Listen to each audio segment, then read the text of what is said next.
may be seated. Grace and peace and mercy are yours from God, who is love. As Pastor Stephen mentioned this morning, it's a special Sunday on the church calendar. It's Christ the King Sunday and our 100th one. A Sunday also in which our church year comes to its conclusion. A Sunday in which we remember Christ's reign and the hope of his kingdom that is simultaneously here and now and yet to come. But also a Sunday where we remember Christ's radical love and kingdom that calls us to a different mindset. Part of the pastoral formation that we go through before ordination is something called clinical pastoral education, and often abbreviated to CPE. It's an internship, usually a summer unit in a hospital or nursing home or similar environment, where you learn how to care for people during real-life moments of crisis, illness, grief, or stress, while also learning a lot about yourself. I did my CPE at the VA hospital in Asheville, North Carolina. And while I was there, I had the privilege of participating in one of the most powerful worship services that I have ever been a part of. I had attended a session up in the psychiatric ward earlier that week with one of the year-long chaplain interns. And a couple of the patients had mentioned that they hadn't been allowed to leave the ward for Sunday chapel services in years. And so one of them asked me, would it be possible for us to do a service up there on Sunday? Well, that Sunday happened to be my week to do chapel downstairs. So I asked my supervisor if that would be okay. He approved it, and I planned to go up there after chapel on Sunday. And if we're being completely honest, I did not think anyone would show up. I actually kind of predicted that maybe the one guy who asked for it might show up. I wasn't sure if he'd even remember or want to be there, but they did show up. And so I sat around a conference table with 6 veterans, 2 guitars, and a bulletin from that morning's chapel service, and the presence of God sure as ever. This service, you see, it became a true work of the people. We took turns reading and taking pieces of liturgy. It was really casual. There was no sermon, instead, just an open conversation.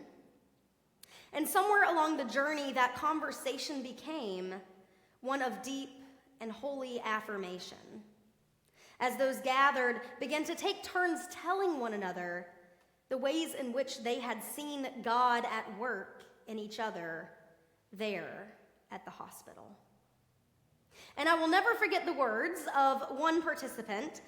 At the end, he proudly proclaimed, "We may not always find God on the church pew, but we will sure as heck find him in the psych ward."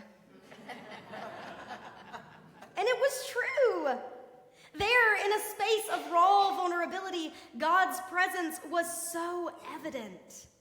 A space where suffering was being overcome became a space where humanity and belovedness of each person was seen, uplifted, and valued, where God's presence was acknowledged and held. And that was a gentle but glaring reminder that God's kingdom is so unlike any kingdom of this world. God doesn't follow the rules of any earthly kingdom. But it's not always easy to see that, is it? Because the world offers so many other kingdoms that beckon our allegiance, ways of thinking or belonging that flatter us, tell us we're right, make us feel secure. And it feels good to be on the right side. So isn't it just like us humans to imagine a different kind of king? To maybe desire a king who would sweep in, upend the systems that hurt people, make everything clearly and quickly right, probably while serving some kind of vengeance to the bad guys.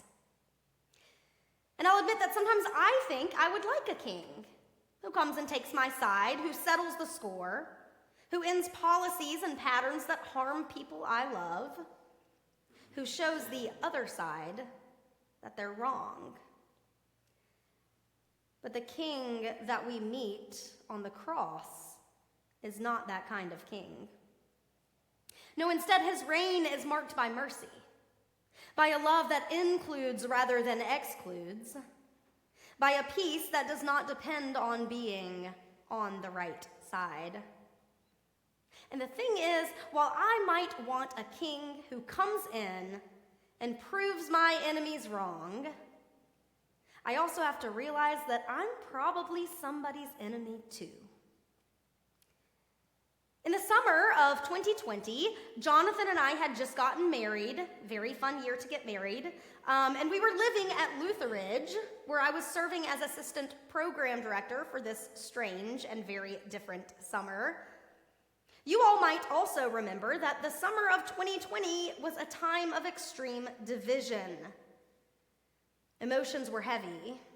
Grief and fear were strong.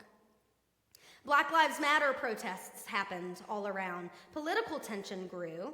Cancel culture grew. Everyone thought that their way of handling the pandemic was the best, nay, the only way. And although I had never been one to be terribly vocal about my political beliefs previously, this was the summer I started. And I remember very vividly the experience of hearing a song for the first time. The song was "With God on Our Side" by the great prophet Bob Dylan. And I say prophet kind of jokingly, but also kind of not, because I do see so many of Dylan's songs as prophetic in nature. I'm not going to quote the entire song to you. It might take a while, but here are some highlights. The First World War, boys, it came and it went. The reason for fighting I never did get.